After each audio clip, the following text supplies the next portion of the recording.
welcome to Dr. Jake Kurczek and also our Newman Civic Fellows panelists.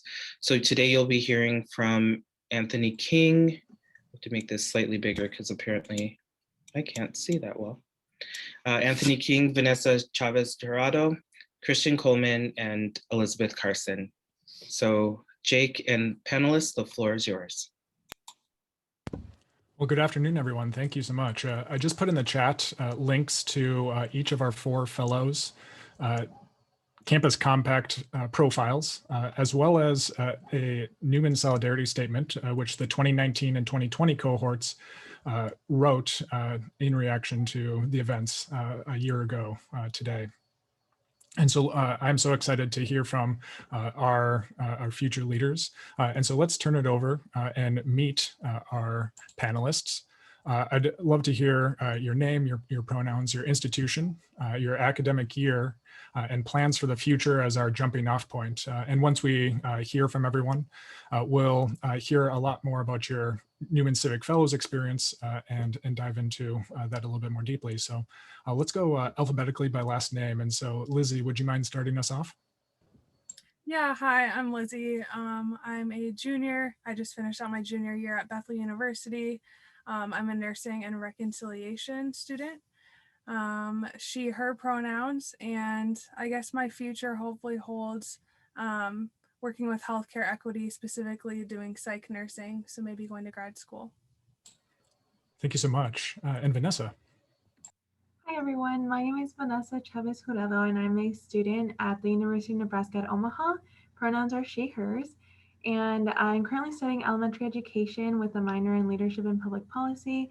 So my hope is to either go to grad school for public administration or public policy, or maybe even law school, kind of still trying to figure that out, but ultimately hopefully getting involved in education policy, perhaps serving as a secretary of education, but those are just some ideas or goals for the long term. Yeah, thank you all for having me. Thank you so much. And next, Christian. Hello, everyone. My name is Christian Coleman. I attend the University of Central Oklahoma, where I study international business with a focus in finance.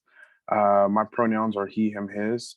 I one day hope to work in the financial industry, either in my hometown, Oklahoma City, Oklahoma, or possibly New York.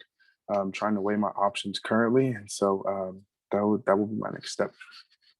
Thank you so much, Christian. And we'll turn it last to Anthony. And then Anthony, if you would be the first to kick us off talking about your Newman Civic Fellows experience. We have 2 fellows from the 2020 cohort, Lizzy and Christian, and then Vanessa and Anthony just wrapping up the 2021 cohort. Sweet, thank you. My name is Anthony King, he, him, his pronouns. I represent Bowling Green State University. And my future plans are to continue running the nonprofit that I founded, that I'm currently the president of. BRAVE stands for Black Rights, Activism, Visibility, and Equity.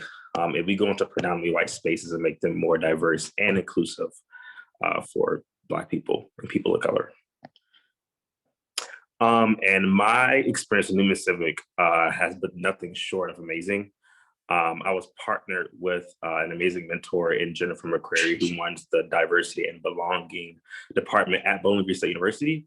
And she's just been really instrumental in helping me develop as a leader and as a person. We've only had, I think, 3 mentoring sessions already, but it's already been just life-changing for me. So. Well, great to hear. Thank you so much. Looking as we dive deeper into these to hear more about your projects. How about let's snake backwards then? Christian, would you mind talking about your experience? Sure. I had an experience where I had to kind of deal with COVID-19. And so my interaction with my university and mentor was a little different than I would have hoped, and students from my university in years prior. We're able to, I feel, do more in person and actively engage our student body and local community. As a fellow, though, I mean, I took a lot of pride in it. People from around my university and community look to me to, solve problems or give input where it was needed.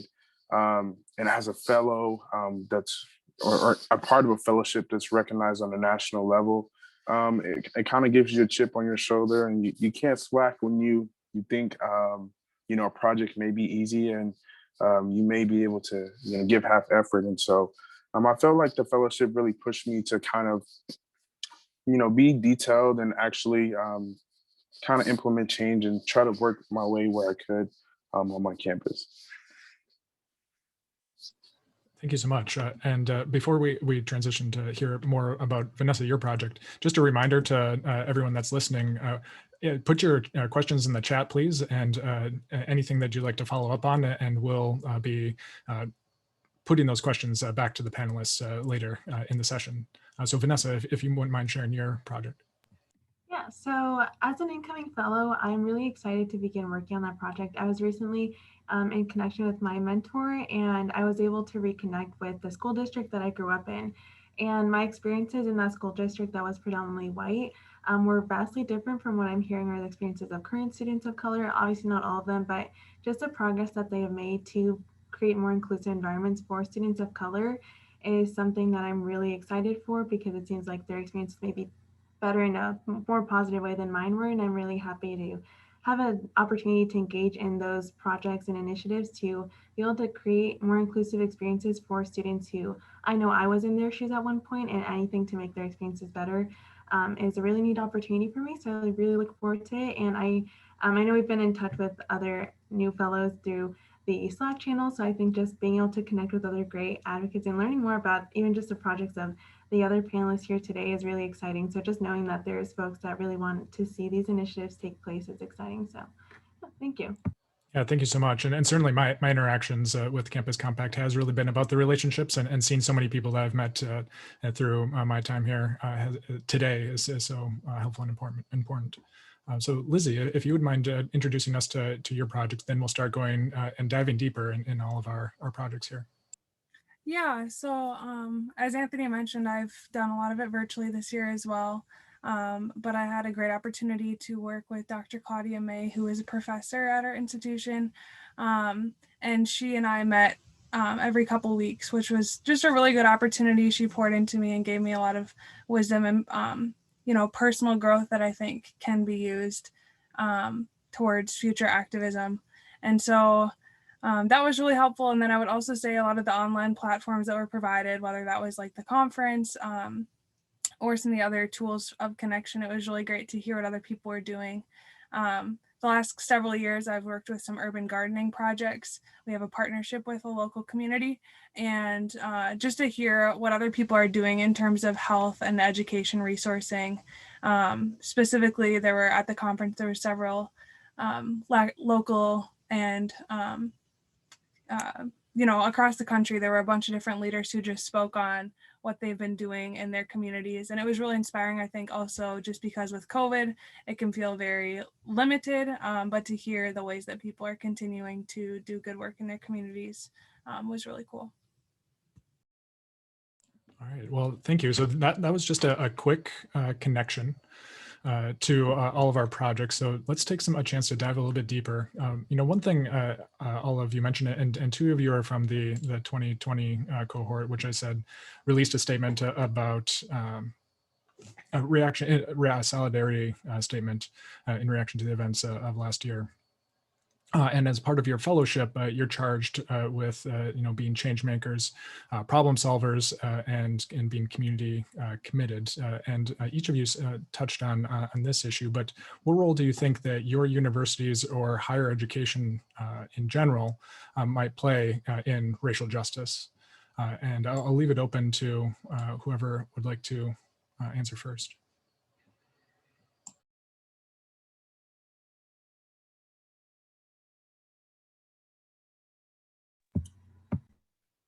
Go ahead, Vanessa. Well, I just want to say that this is a really great question. I think it's really important for colleges and universities to recognize that they do play a crucial role in this, and I was able to hear a little bit about in the previous conversation, just being able to take those, like what we consider risks about like speaking out on things that are happening in the community. But as far as on college campuses, this past year I was able to be a part of like student government, and just being on that end of seeing how things are like slowly changing, but knowing that there's still a lot that needs to be changed. For example, I think that being able to have conversations on, racial justice and everything relating to diversity, equity, and inclusion, which is a very broad topic, but just being able to weave in these conversations into all classes and all majors. As an education student myself, I think that, we kind of lack about talking about these things in every class because it is pertinent to not only education majors, but also business majors. And, every single major should have a DEI, for a broad label focused course, and then finding ways to incorporate these conversations into every course, not just having that single class, not just expecting the same professors, which typically from my own experiences have been professors of color who end up having these conversations, but actually seeing all classes talk about this and all professors. Honestly, sometimes I think that like for my white classmates, it's easier to hear from a white professor. So sometimes I'm like taken aback when it isn't a faculty of color when having these conversations, because it's so few times that I see any sort of like allyship or recognizing the importance of having these conversations outside of those specific classes that are solely focused on DEI, when really it's a concept that it's incorporated in every job, every major, every profession, and really should be incorporated in every class discussion.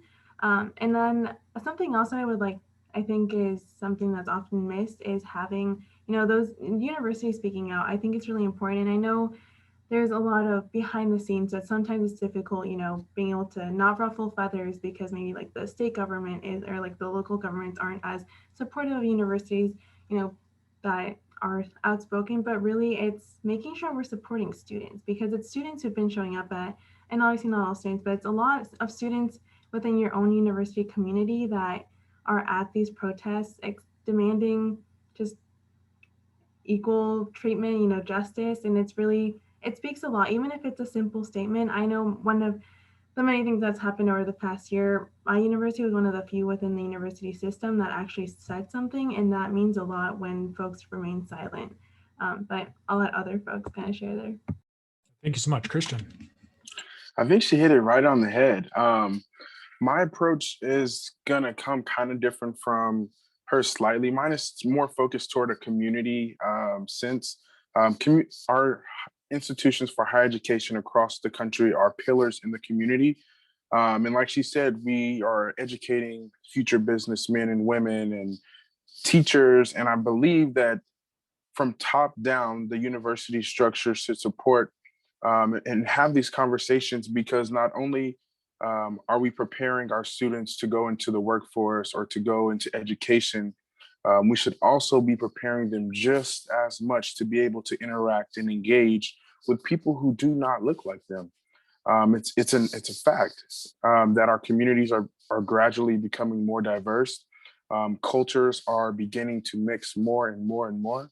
And as a system that is taught to take young individuals or non-traditional students from their current state, educate them, empower them, allow them, or put them in a state of mind to expand and think and do more and within themselves and within things that they're passionate about. It only makes sense to do this in a social and cultural perspective, which I think that sometimes our universities don't do, because maybe they believe that their hands are tied because of donor dollars or the way that the community may look at them. And at the end of the day, if university systems are really about representing their students and seeing students be successful in their future engagements, then they have to stand up and they have to be able to have these conversations and make it normal for it to be a culture on the campus. And so I think the more universities start to do this, the more that I think that it will slowly start to creep out into our communities and kind of have a domino effect. Thanks so much. So yeah, so far, Vanessa and Christian, thank you so much. I'm hearing a lot about leadership at the top, setting the tone, and seeing responsiveness to the movements that the students are pushing the universities on. And it is coming back to what we left with the fireside chat. Antoinette mentioning, what are we willing to risk? What are we willing to give up to make this change? And that right now, perhaps we're seeing fairly risk adverse larger institutions versus a student body who wants and needs more from their institutions. Anthony, Lizzy. Yeah, no, piggybacking off of what you just said, I think having a discussion of diversity and inclusion is important when talking about what can colleges and universities do inside the space of racial justice or social justice. I think that college and universities have to take more of a responsibility of how they allocate their resources and what exactly they're allocating their resources to, right? So that means like Black people and people of color also being included in some of the scholarship searches. That's also where are they looking for their talent as far as hiring faculty, hiring staff, searching for students to be applicable for the scholarships that they give away. And so I think that those two things are important when we're talking about that. But also having inclusivity in the college or collegiate space, right? So not just having a bunch of diversity and people who look diverse and come from diverse backgrounds, that's important, but also make sure that they are themselves in the decision-making seats and they are a part of the justice and they are a part of the change that is being happened. It's not just white people or people who don't look like them, who don't understand their background, making the changing decisions that are going to affect the Black people or people of color on the collegiate campuses. I think in having this conversation is also important to realize the role that colleges and universities had inside of slavery, racism in the 800s, and 1800s and 1900s. Black people weren't allowed in those institutions. That's why HBCUs were created. And so I think that college universities have to take a responsibility in that and spend more time and allocate more resources towards racial justice. Thank you so much. And touching on another question that we have, which is what is the role of colleges and universities in responsiveness and working with communities? And I think you hit it right on the head. Lizzy, is there something you'd like to add? Yeah, I guess I would echo a lot of the ideas that were already expressed. Something this year that I saw at our university, it's a predominantly white institution, and many of the professors would use vague language to describe things. So they would say, we realize that something hard has happened this week, but not actually naming, violence against Asian Americans or the killing of Dante, right? Like things that are happening in our communities. And so I think that is a really, really small but really significant thing. And acknowledgement is just the bare minimum, but it's a good place to start, I think. And I this year have seen that happen a lot in the classroom. And so I think that's a good place to start. Another important thing I think was I've also seen a lot of students who don't think that incidents are significant enough to be reported. And so creating spaces and opportunities for students to express the hardships that they're facing, especially being in a predominantly white space. I think those are kind of two things that stood out to me with this year, but echoing a lot of the ideas already said. So. Thank you. And I think a lot of you touched on this in both your introduction and in your response here, but a question from the community here was what sort of foundational experiences or transformative experiences led you to becoming and applying to be Newman Fellows?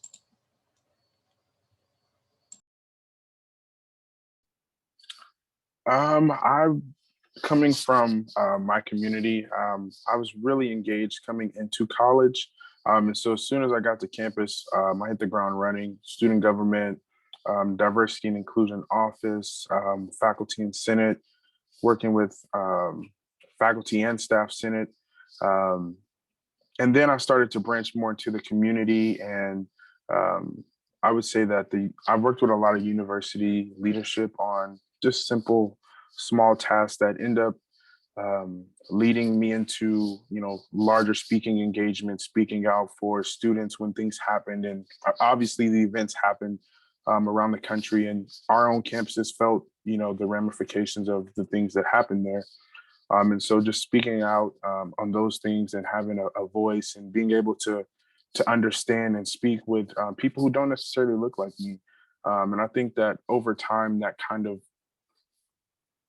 put me in a position. I never thought about the position before of being a Newman Civic Fellow. I thought it was just such a, I hold it to such a high regard. But I think that, I would say that many students just kind of do their civic duty, and the position kind of found them, or that's at least how I feel.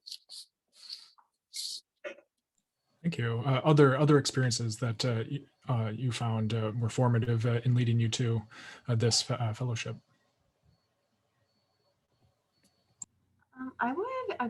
I guess, as similar to Christian, I think my experiences like in various leadership roles, similar like in student government, I think working with administration, kind of being able to lead smaller projects definitely led me there. But I know we briefly mentioned like just making colleges affordable and offering more opportunities for scholarships. And I think that's really important to making sure that students have the opportunity, and by that, like the time and energy to be able to develop as leaders while they're during their time in college, because I'm a part of the scholarship program that pays for my tuition. And I know that if I had to worry about paying for my own tuition, I wouldn't have as much time or energy to dedicate to these leadership roles that have led me to feel confident in pursuing, a position within the Newman Civic leadership, cohort. And I think I'm really excited to get more involved in the community, because I think that these past years I've done more engagement within the campus community, and being able to feel confident after some of those leadership positions within my college campus, and now being able to take that into the larger community is really exciting. But I know it definitely, I wouldn't be here without that support system within the scholarship program, or even other offices within the university system, like the Office of Multicultural Affairs that we have on campus, and just being able to have those spaces to encourage me. And whenever, like that imposter syndrome, like as a first gen student, I'm just like, am I doing as great as I think I am? So just knowing, like having those folks to reassure me, having that financial support has been invaluable to being able to feel confident to be in this position. Yeah, and I think a lot of what you speaking to your experience echoes a lot of Anthony's recommendations that he was talking about earlier. How about Anthony? What sort of experiences led you to the fellowship? Yeah, and so I'll start generally with what led me to activism in general, which was just really being tired, being emotionally drained with the way that I was treated and the way that other students like me was treated. Hearing testimony from my friends and from people that graduated from the university before me, and students that are in the university with me, right? And really going to the drawing board and trying to figure out like, what can I do to make a change, and what can I do to make a difference? Because really this work in social justice, racial reconciliation, there's really not a handbook on what to do and how to do it. And so it's really kind of what you feel is best in your individual space. And which led me to, I was appointed to the Human Relations Commission for my racial reconciliation work inside of the city of Bowling Green. I started a nonprofit organization to help fight for Black people inside of this predominantly white space in 4 different facets. And I think both of those experiences kind of tied together to help me feel prepared. And like what Vanessa said, whenever like the imposter syndrome comes, just having like people who surround you who can reassure you, I think it's important as well. Yeah, the community and culture, like you mentioned earlier, and finding the places and representation, not only in community, but in the campus community. And like Vanessa was saying, weaving everything through the entire campus culture to break down the otherness that otherwise this institution and history might place people in. And Lizzy, what were some of the foundational experiences that led you to seeking the fellowship? Yeah, in high school, I applied for what's called Act 6, which is an urban leadership scholarship. And that is what got me to my university. And once I was at my university, I also got involved in numerous groups on campus with student government. And then I would say another really significant thing was our university has a partnership with a local community where we have a learning exchange. So there's students that work in the community, there's students who partner, come alongside local activists, people doing work with environmental justice, different things. And so I got involved there. And so I spent some time working with them for the last 2-3 years. And through that, I met a lot of great professors and mentors who connected me to the program. So that's how I got invested in the scholarship program. Thank you. All right, so then my next question has kind of two levels. One is at a personal level, and then the second at an institutional. And this combines a message or a question from the chat with a question we had prepared. So at the kind of institutional level, how do you think colleges or universities should be responding to and with community? And then at the personal level, as you have straddled this role, bridging your campus community and the community at large, what kind of lessons have you learned that you could pass on to us who are trying to do that same, that the bridging multiple communities?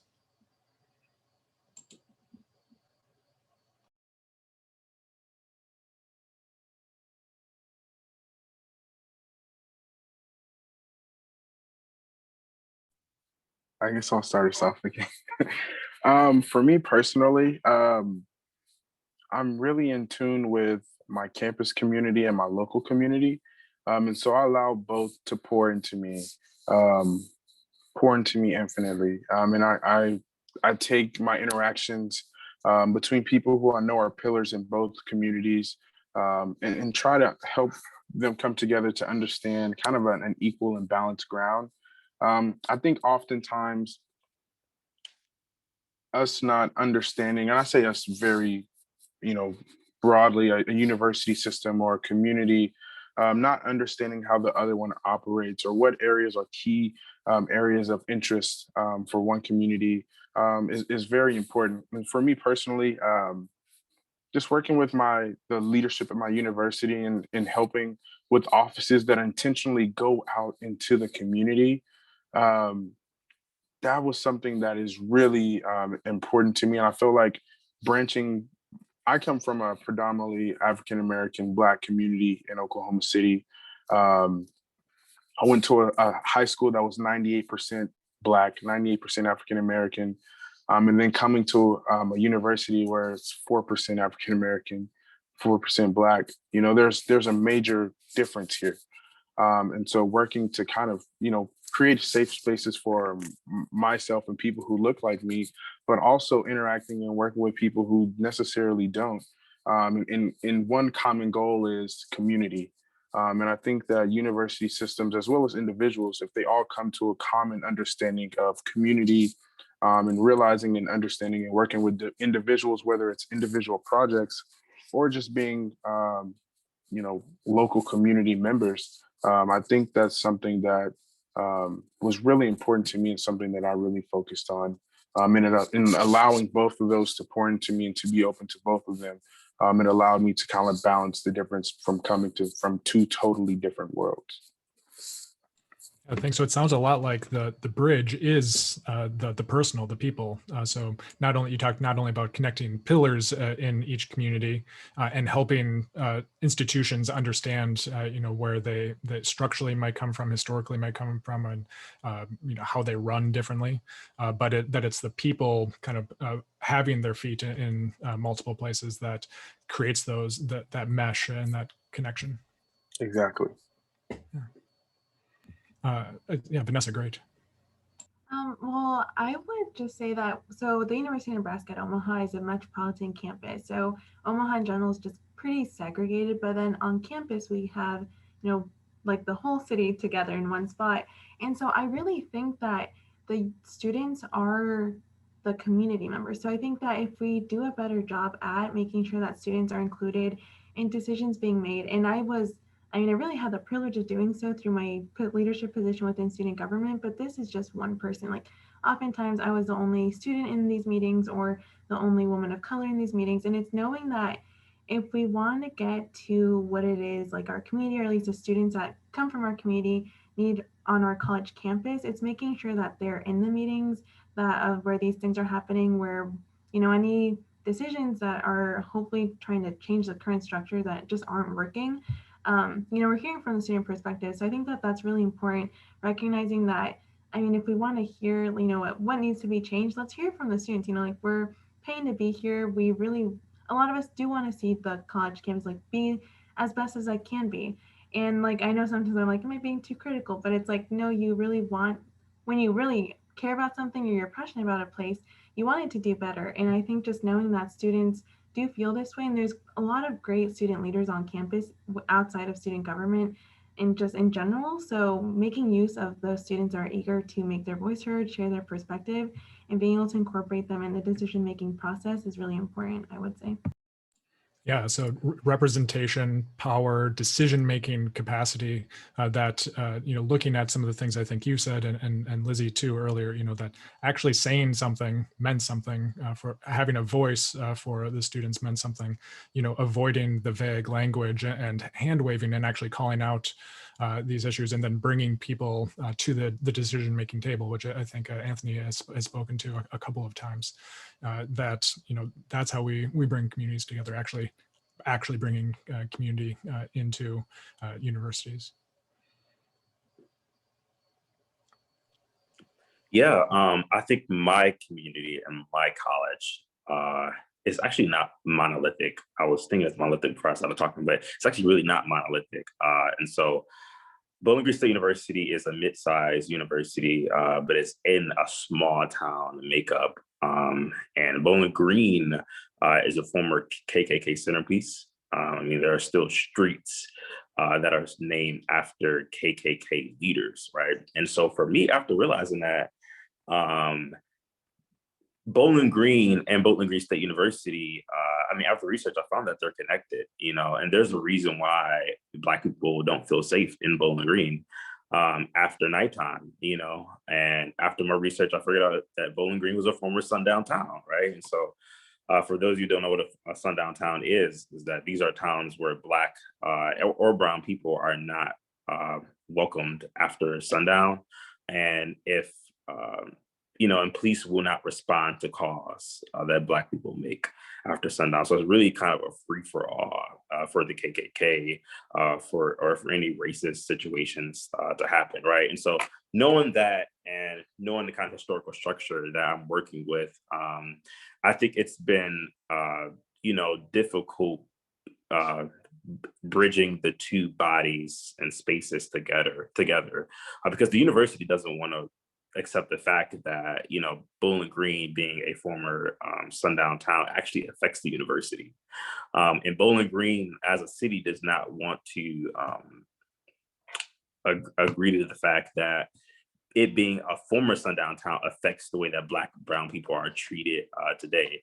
And so I think it's a combination of things that, you know, both the city and the communities, both the university and the communities, they're separate, but they're related, and they have to start having more clear, open-lined, and inclusive lines of communications if we are to ever see actual progress. I think Antoinette said this in the beginning, but Black people, we cannot just be the beneficiaries. You know, we have to, inclusiveness looks like us being a part of the decision-making decisions. And so I just think that's so important, especially when talking about the relationship that the city and the university have with each other.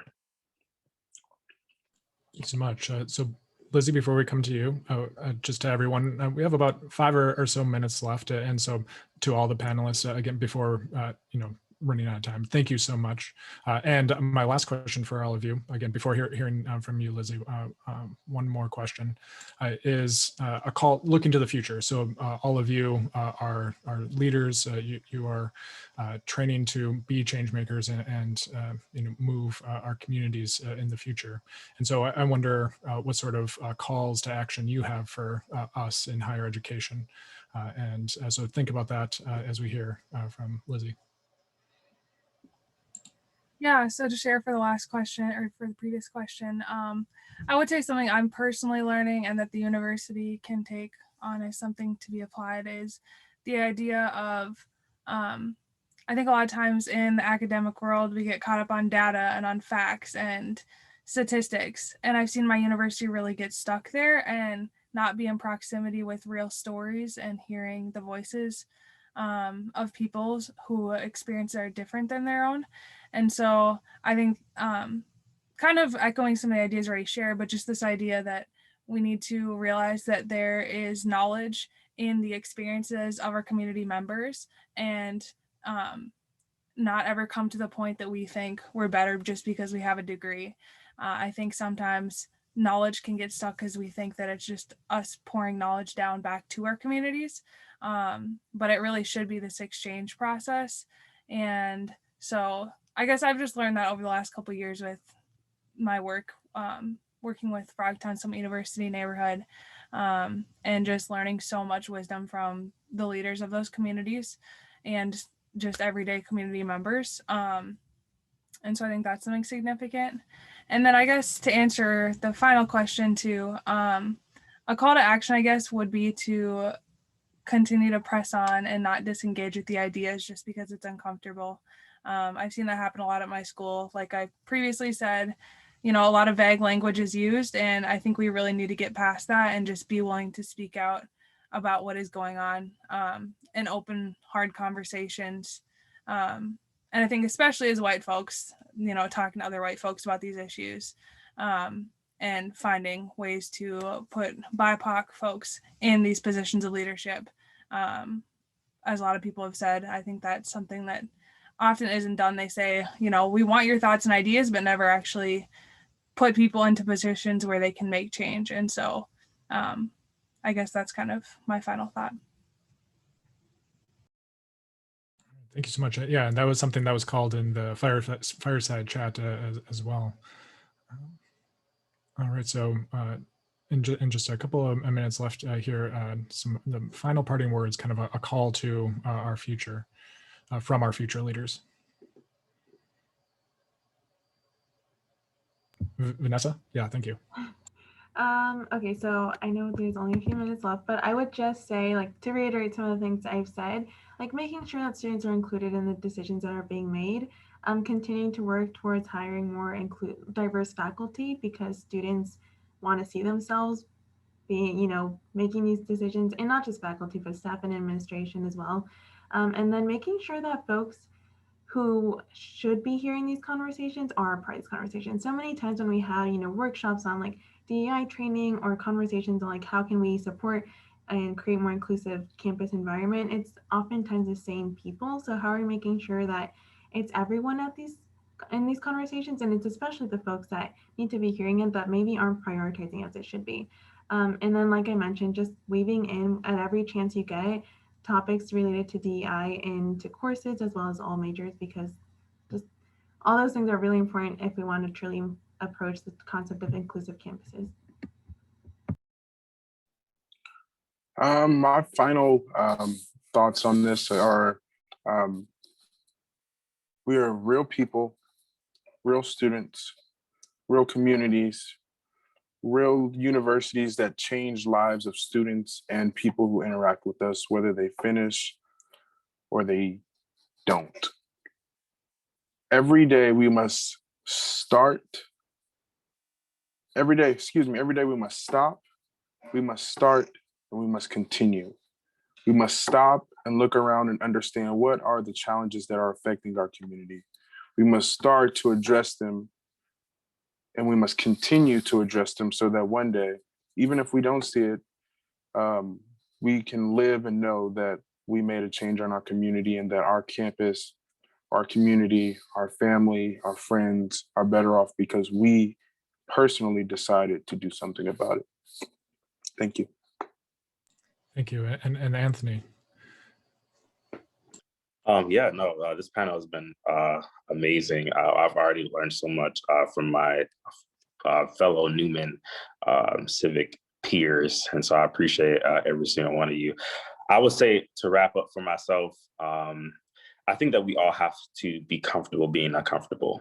And I say that specifically for colleges and other institutions alike that hold the same responsibilities as colleges and universities, that we need to settle ourselves in the uncomfortability. And I always say that as long as you're uncomfortable, something's working. And that we should never get to a space because there's always, you can never arrive at your goal of being diverse. You can always be more diverse. You can always be more inclusive. You never arrive.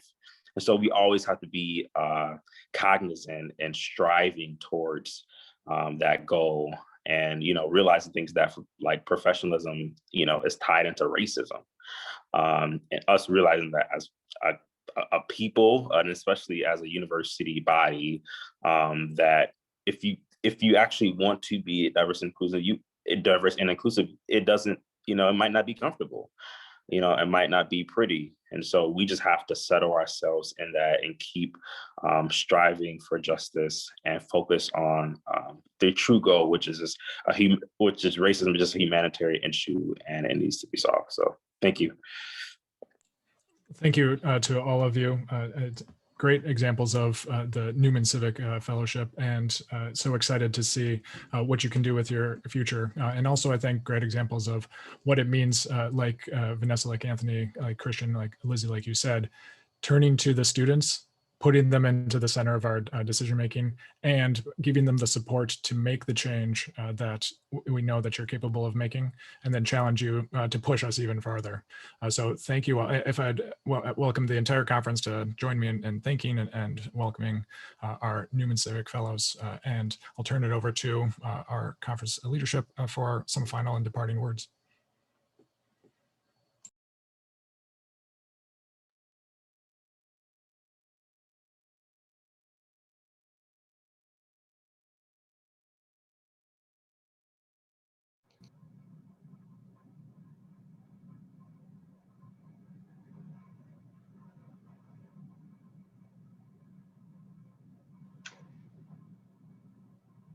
I think I have been designated to make some comments with some final slides, if I'm correct. My name is V. Rosser. I'm from Bowling Green State University, and I've been part of the planning committee. This is probably one of the best planning committees I've been part of. I wanted to give recognition to our sponsors today, particularly State Farm and the Creative Reaction Lab. We were lucky enough to have Antoinette Carroll on our campus a couple of years ago, and it's always inspiring. And we also had a fabulous planning committee. I really always look forward to these meetings. It was creative and collaborative, and I think based on what I enjoyed today, that we brought together a really good space that has also worked effectively virtually. So I really appreciate the work of the committee, our Campus Compact staff, and my peers from other institutions. And recognizing our leadership from the various Campus Compact groups. Particularly, it matters, I think, those of us who are invested in the Campus Compact network. And really, this has been one of the best groups I've worked with for a long time, and I always look forward to the meetings.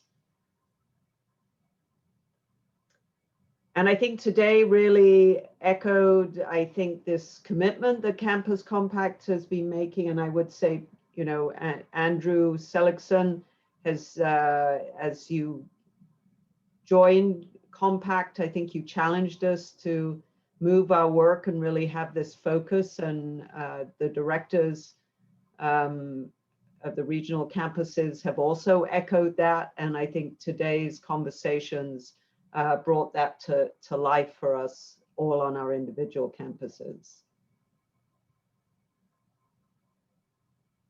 I'm going to do a pitch for Ohio Campus Compact. If you're within driving distance, it's It's always a good conference. We've had Ken Reardon there before, and Tia Brown McNair, and the connection with AAC and you. I'm excited to have that focus. So I think a good place to continue conversations if you're looking for an early August professional development activity.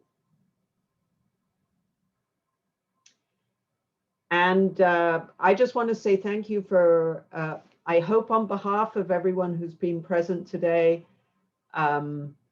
there's nothing better than leaving with the voices of our students. I think our movement is in good hands. And I hope that we'll each take something away that inspires us on our campuses, in our work, and to know that I'm looking forward to a fall semester when I think we're going to have a generation coming to college who are going to challenge us to really live up to the possibilities of making change on our campus and in communities. And I think that's part of the mission of Campus Compact. So for all of us, I hope that we're taking something from today that will inspire us over the summer to be ready to make change on our campuses and communities in the fall. Thank you all for spending time. Thank you all for the organizing committee. This has been one of my best afternoons for a while. So go in peace. Let's make change.